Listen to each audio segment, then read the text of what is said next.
fans, welcome back to the F1 Masters podcast brought to you by AUBG Daily. As usual, you're with myself, David, Vasco, and Harry. In this episode, we're going to be discussing the Las Vegas Grand Prix. And before we begin, we would like to remind you about our upcoming event this week. Our team will be hosting a live F1 podcast event during the Qatar Grand Prix, and this will happen in the BAC Auditorium on Sunday, 1st of December. As you already probably know, we will be answering fans' questions live, having a live race watch-along, and hosting both a pre-race and post-race show. The details about the event have been posted on AUBG Daily's social media channels, so you can go and check them out there. But 6 p.m. Sunday, 1st of December, we'll be waiting for you to share the passion from the Qatari Grand Prix. I think we can start and let's quickly go through the practice session, the qualifying, because I think there is one main highlight from the whole weekend, and I think that is Mercedes. They've been amazing, which is really strange. During the whole season, they've had like 4 weekends that they've been mesmerizing. They've had the best car. George Russell and Lewis Hamilton have been on top of their game, and they've been purely dominant. And actually, when I was reading comments after the Las Vegas Grand Prix, and most people are like, yeah, Mercedes are randomly good in 4 races throughout the whole season, and during the rest of the races, they're like super mid car, which is strange. And I would be really interested to see whether this is going to transform and they're going to have like different season in the next year, and they're going to have much more competitive car in more races, or they're going to have like a drop, or they're still going to have like 4 or 5 randomly good races and the rest of the year would be quiet. But we'll see. That is going to be in the next season. And for the practice session, we can note the problems of Red Bull, the forgotten rear wing that they had, but I don't think there is something that spectacular, so I think we can jump straight to qualifying session. Qualifying was pretty interesting, actually. I mean, to start, Sergio Perez knocked out in Q1 for the 6th time this year, which is more times than Max Verstappen has been knocked out in Q1 in his career, just as a comparison. Aston Martin were awful, both out in Q1. And we saw a big crash from Franco Colapinto, which brought out the red flag at the end of Q2, which delayed the session further. And going into Q3, it looked like there was going to be Mercedes domination, as Vasco already mentioned. They were first in all 3 practice sessions, first in Q1, Q2. And in the end, they did get first in Q3 with George Russell on pole position.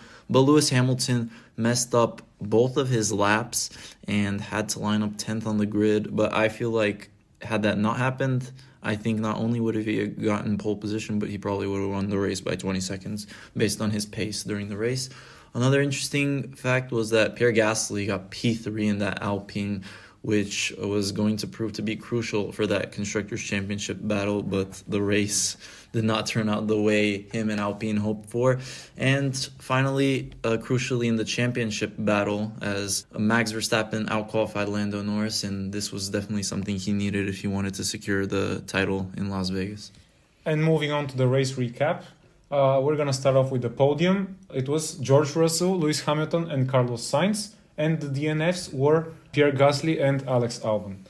And for the race start, we can say that George Russell had a comfortable start, and we have to note Charles Leclerc's amazing start, who from P4 managed to secure P2 by, I think, turn 3. And on the other side, Gasly got a bad start. He started falling down the order. Well, his start wasn't the best, but again, we have to know that he was driving on Alpine. But for Verstappen, he had a great start. He had to chase Gasly for like 3-4 laps, I think, and after that he overtook him. And actually, he had a great beginning of the race. He was for I don't remember how many laps, but he was P2 for like a solid amount of time. But again, with the dominant car that Mercedes had throughout this weekend, Lewis Hamilton, he was just passing through everybody, and in the end we saw Russell, Hamilton, they had like a pretty solid P1 and P2 at the end of the race. And actually after that, Carlos Sainz, who was after them, was like very far behind Russell and Hamilton. Yeah, Hamilton was catching up to Russell like the last few laps. He was getting close. I think he managed to close the gap by 5 seconds in a few laps, and then he just stayed on like a 5 second gap by the end of the race. And Sainz was like a lot behind. Yeah, it was interesting from like a strategy point of view. I think Verstappen, I think he had a good strategy which bumped him up to second. He got ahead of Charles Leclerc, and we'll get onto Ferrari later as a whole, because I feel like they were terrible on their tires this weekend, which was actually the first time I think all year. I remember we talked about how it seems like they fixed their tire related issues, but during Las Vegas they were absolutely terrible with their tire degradation. But yeah, Lewis Hamilton, very good, very consistent, and honestly very simple moves. He got up to P2 actually very easily. And Max Verstappen, towards the end, even though he was in a podium position, he was chasing something bigger and therefore did not really interfere with the Ferrari battle and managed to clinch the championship. Actually, that wasn't a great weekend for the team competing, actually, with Verstappen for the title, and that was McLaren. Throughout the whole weekend, we didn't see great pace from Oscar Piastri. We saw glimpses of something from Lando Norris, but it wasn't even close to enough. And finally, they finished P6, P7. Lando grabbed the fastest lap, but that was far from enough, especially when we're talking about McLaren, as their team during the middle part of the season and going to the final few races, they looked like the dominant force, and their upgrades seemed to work, and Piastri and Norris seemed to have like a very good chemistry, and everything was going to the right place for them. And even at some point we were talking about Lando Norris even having a shot at the championship. Right now they're in a serious battle with Ferrari and potentially Red Bull, but I think that they're already out of it, despite still mathematically having the chance to clinch the championship. But for McLaren, this was a disappointing weekend, and I'm really interested to see how they're going to perform during the last two races of the season, because as I was optimistic about their performance from the middle of the season till the end, right now, I don't think that they have the best car anymore. Although we see that every track suits different cars, and actually we saw in Brazil how Verstappen was the fastest guy, especially in the wet conditions. But I am really interested to see in the last two races of the season what is going to happen, who is going to have the fastest car. McLaren were very off this weekend, it has to be said, but I just realized, so McLaren, they had 14 consecutive podiums from China to Singapore, and since then, they've only had one podium in the last four races, which I just realized, and I think that's kind of crazy, actually, when you think about it. And Oscar Piastri's really been nowhere in the last few races. I don't know what's been going on with him, but he has been nowhere near Lando as well. Yeah, McLaren, disappointing, but they still hold the lead in the constructors, albeit it's now by 24 points over Ferrari. That's going to be very interesting for sure. Another highlight of the race, well, we saw actually Pierre Gasly, who had a great qualifying. He ended up retiring with an engine problem. Really unfortunate because, I mean, Alpine, they messed up his strategy kind of in the beginning. They pit him too early and he was stuck in traffic and lost a bunch of places. But then the engine problem was the icing on the cake. And so, yeah, and as a result, Alpine, they ended up scoring no points and have now dropped behind Haas in the Constructors' Championship. And as we know, especially in the midfield, those positions and that prize money really matters to teams down the order. Yeah, another highlight from the race was actually featuring Checo Perez, who made an amazing double overtake against Kevin Magnussen and Liam Lawson. These are, remember, three of the most aggressive drivers on the grid. And somehow they managed to exit this battle without any damage. I don't know, this was like something magical, I don't know how this happened. I was so surprised that everyone was fine after that. I think because it was in the 40-something laps or something like that. And we were so close to the end that nobody wanted to risk it. And that they would prefer like having 11th place or 12th rather than just having a DNF after 46-7 laps, something like that. But again, I feel like this is my ritual in the podcast for the past 2 years, but again, disappointing weekend from Checo Perez. Despite, yeah, this overtake was really, really beautiful to watch, but his qualifying session, terrible. His race pace, he was nowhere near anybody from the big four teams, and he ended up clinching 1 point, but like that 1 point doesn't mean really anything, neither for him nor for the team. So we can say that this has been, I don't even remember how many disappointing weekends we've seen from him throughout this year, but this has been like just another one of them for the collection. Yes, and I would like to comment about Ferrari's strategy and team orders, let's say. David, do you want to comment? I mean, so there was this drama that I personally found out after the race. I didn't know about it at the time. That when Charles Leclerc came out of his second pit stop, so he came out just in front of Carlos Sainz, and apparently they told Carlos Sainz to not overtake and to like stay behind him, but he ended up overtaking him anyways. And Charles Leclerc was very annoyed after the race. Also, there was this weird incident where Carlos Sainz went into the pit lane, and then he just like exited out of the pit lane right before he entered it, which, by the way, I don't understand. This was not even investigated. I swear this is like a stonewall penalty, like normally. This was not even investigated. This was crazy.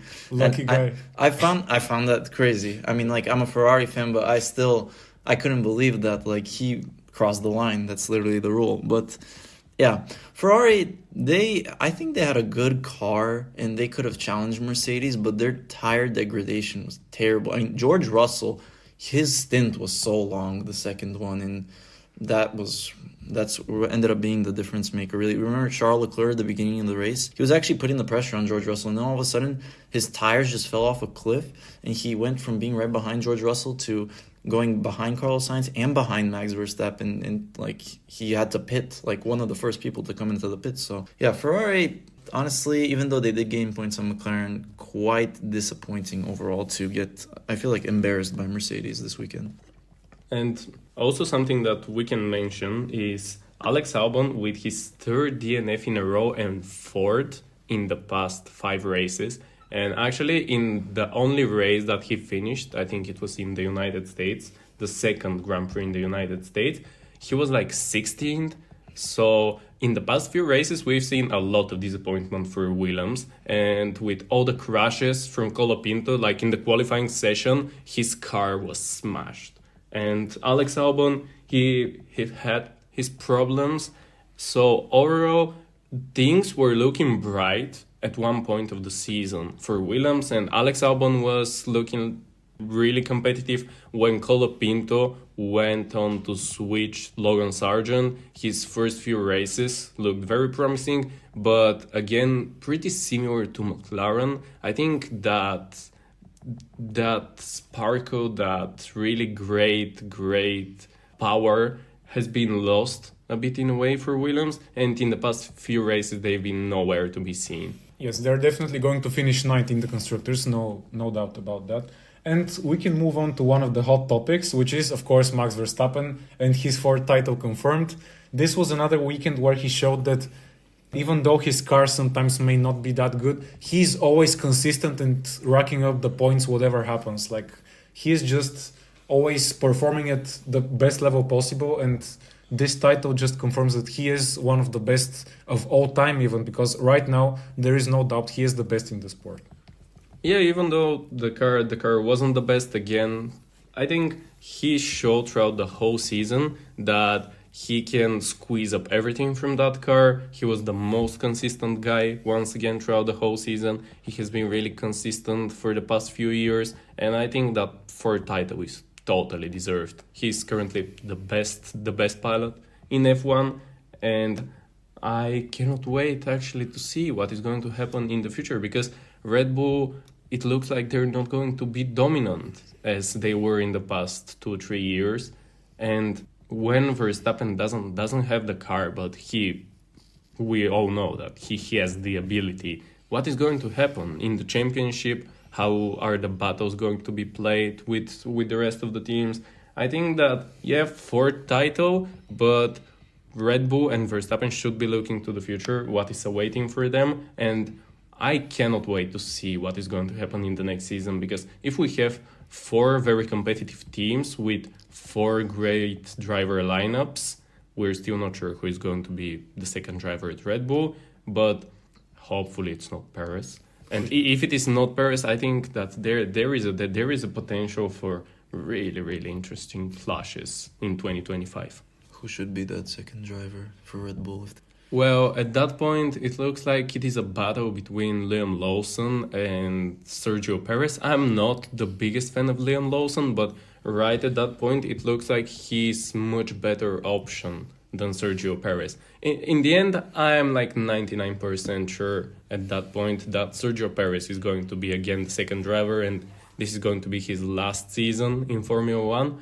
But if we continue to see this trend of him not performing, being poor in qualifying sessions and not really having a great race pace, I think Red Bull, that would be very challenging for them. And if they have to be with the, let's say, third best car throughout the whole season and have only one pilot who is performing despite his performance being great every weekend, I think it would be a tough season for both Verstappen and Red Bull as a team.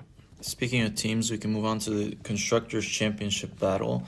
And as we mentioned earlier, McLaren, they hold a 24-point lead over Ferrari, and Red Bull are a further 29 points behind Ferrari.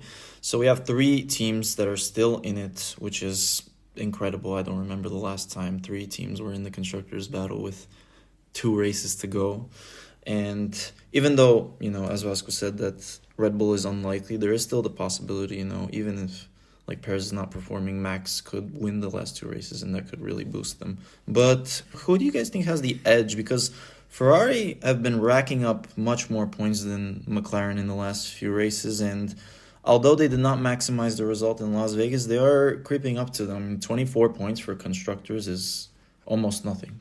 Well, if I have to be honest, for 2 races, 24 points are not that much. So I think with the current race pace, and actually there is something in the eyes of Carlos Sainz right now that he's not obliged to deal with team orders at that point, and he's like, oh yeah, I'm going to perform at my best. So I think that is actually going to help Ferrari in the constructors battle. So if they don't clash and after that crash with Charles Leclerc, I think Ferrari in Abu Dhabi, they would get the Constructors' Championship for the first time since 2008. Yeah, I agree with you. It's been a long time. Yeah, they can manage. I think that they have the car right now. They have the drivers. Definitely they can manage if they perform at their best during the last 2 races. And we can move on to our fun rubric now. Before that, we can talk about the P6 fight in the constructors because it is tense out there. We have Haas, RB, and Alpine, and they are like the 3 teams are separated by 4 points. So, firstly, we have. Yeah, so in 6th place we have Haas on 50 points. In 7th we have Alpine on 49, and in 8th we have RB on 46. Very close. Haas, as we mentioned, just re-overtook Alpine in the constructors. And I think Haas, they will keep it. I mean, it's very close, obviously, but I think they are just the most consistent out of the 3 teams. And like Nico Hülkenberg just always finds a way to really get into the points. And even if he's racking up like 9th places, like these results will be enough unless there's another Alpine Brazil case, but I doubt it. I have a bit of a wild opinion on this. Most logically, it looks like Haas are going to clinch that 6th place because they have the best car and they actually have the best performing pilot since the start of the season from these 3 teams, and that is Nico Hülkenberg, who for me has been really impressive for the whole season, like pretty solid in most of the races. But I think that RB with Tsunoda and Lawson, if they step up their game, they can get like 3-5 points in Qatar, and after that again 3-5 points, something like that, in Abu Dhabi. And I think if they perform at their best, then RB are going to clinch that 6th place. If not, if they have some problems, if Lawson and Tsunoda are not at their best, I think Haas are going to win the 6th place. But again, Magnussen has to step up too and take at least, be in the points at least in one of these two races. I also agree it is going to be mainly between these two teams because I think the Alpine are the outsiders in this battle because their car, I mean, yeah, Pierre Gasly had P3 in qualifying, but still, I'm not sure if they'll have the Pierre car. Gasly had P3 in qualifying, and the race before, Esteban Ocon had P3 in or P4 in qualifying. I actually think that they have the best pace at the moment. It's actually kind of crazy to say. Reliability, terrible, I agree. But like the car itself, I think over the last like month has been actually the best out of the three. It is funny. I think we can call Alpine like the Mercedes of the middle ground of F1 because they've been randomly good at a few races throughout the season, but overall their pace has been like not quite good as, let's say, Haas or RB throughout the span of the whole season. Mm-hmm. But we'll see. We still have two races. Some things can turn around, and we can even see Alpine like clinching that 6th place. But again, they have to have a reliable car, and Ocon and Gasly have to be at their best. Moving on to the fun rubric. I'll start with my highlight of the weekend, which is, of course, the Mercedes 1-2 victory. Nobody expected it. I was very, very pleased that it happened. David? I also agree. George Russell was perfect. We didn't really talk much about George Russell. We didn't see him on the screen, actually, for the whole race. But George Russell, amazing race, honestly. Lewis Hamilton, same for him, minus the qualifying. Just, honestly, flawless performance. I think we didn't see him on screen because the main topic throughout the whole weekend was the fourth title. And Max Verstappen managed to be really secure, to have great qualifying session, let's say, to have a really stable race, and his P5 was enough for him to secure the title with 2 races to go. So that is my highlight of the weekend. 4th in a row. Can't wait to see if this is going to be just another Sebastian Vettel or we're going to see something exceptional from Max, because he's still very young and he can be remembered as probably the best in F1 history if he continues to perform like that, if he manages to clinch another few titles. So only time will tell us, but for me this is definitely the highlight of the weekend. For our surprises and disappointments of the weekend, I'll start. My surprise is actually Lewis Hamilton. I mean, he has been really nowhere over the last few races, and this race, I really think he had the best pace out of anyone all weekend. If it wasn't for qualifying, I think he wins that race comfortably. Yeah, good to see the pace that he showed and that he's not actually washed, as people would say. And I thought about it during the podium ceremony that this could actually be Lewis Hamilton's last podium for Mercedes. Because if Mercedes are not good at Qatar, Abu Dhabi, which I honestly expect them to not be that good at those tracks, that is quite a crazy, I guess, moment in F1 history. And my disappointment of the weekend, McLaren, apparently they have the best car and yet they finished 6th and 7th, and they were like nowhere, and there was supposed to be a title fight. I mean, did you guys see that title fight this weekend? Because I did not. There was only one guy, I think, in the title fight this weekend. And for Lewis Hamilton, actually that can be true, but who knows? In these 2 races, like, Mercedes can pull up like another crazy, random, super good race, like, let's say, in Abu Dhabi. Once again, we'll see. For my disappointment and surprise of the weekend, I would like combine what happened in Alpine, because it was crazy to see that Pierre Gasly qualified P3, and that is definitely one of the surprises of the weekend for me. And at the same time, I felt so disappointed again with Alpine, like after the double podium, after P3 in qualifying for Gasly, and at the end of the week, the car wasn't reliable enough. Pierre Gasly DNF'd, and they didn't even get a single point, which meant that they're dropping 1 place in the Constructors' Championship. So I think Alpine are my disappointment of the weekend. I just wanted to mention before we move on to our reactions to our predictions, but Mercedes currently have 425 points after 22 races, and they're a distant fourth in the constructors, as we know. But last year, after 22 races, they finished second in the constructors on 409 points, which is actually a less points tally than they have currently, which I find quite amazing, and I think it also shows how competitive F1 is at the moment. I think Mercedes have actually been better than they were last season, but it's just the other teams really elevated themselves this year.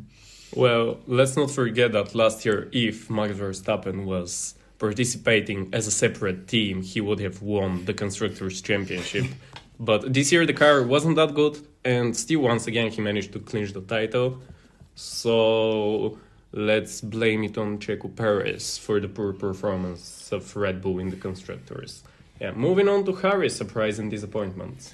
My surprise, we didn't mention this driver. It's Zhou Guanyu, who almost got points this weekend. I mean, he was in the top 10 for quite a few laps, but then he pitted and he finished, I think, P13 at the end, but he was impressive. He managed to go into Q2 for the second time this year, which is a milestone for him.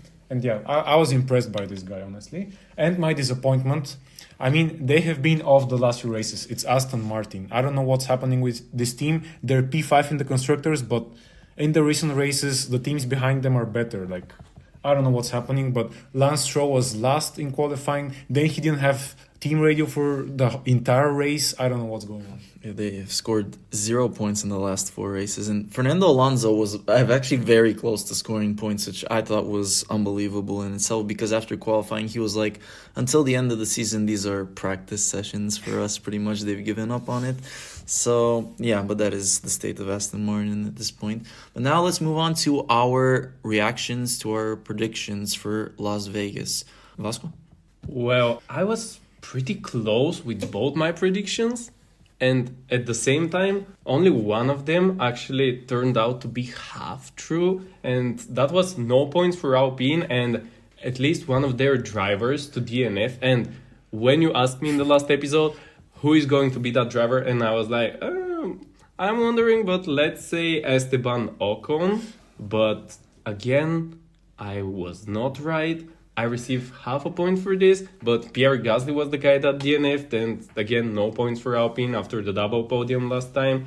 And my other prediction was first points for Sauber during the season, and actually that was probably the race where Guan Yu Zhou was probably the closest, or at least pretty close to getting some points. And in the end, he finished P13, so I'm not sure if that is going to happen like till the end of the season. Okay, so my predictions for Las Vegas were Max Verstappen wins the championship, and he did that. So congratulations to Max Verstappen, and congratulations to me for getting a point. My other prediction was that Charles Leclerc would win the race, and after lap 1, I thought this was actually like on the cards, but then just the Ferrari tires decided to stop working. So yeah, that's 1 for 2 for me, but I'll still take it. Mine, the first one, Aston Martin would score double points. Not close. I mean, Alonso almost scored, but 1 out of 2 wouldn't be enough for me. And no McLaren on the podium. This was actually a pretty bold one back then, so I'm glad I managed to pull this one off. And if you guys want to hear our predictions for the Qatar Grand Prix, please come to our event. We'll present them there. Once again, Sunday, you know the time of the race. We'll start exactly 1 hour before that. We'll be in BAC Auditorium and we'll be waiting for you guys.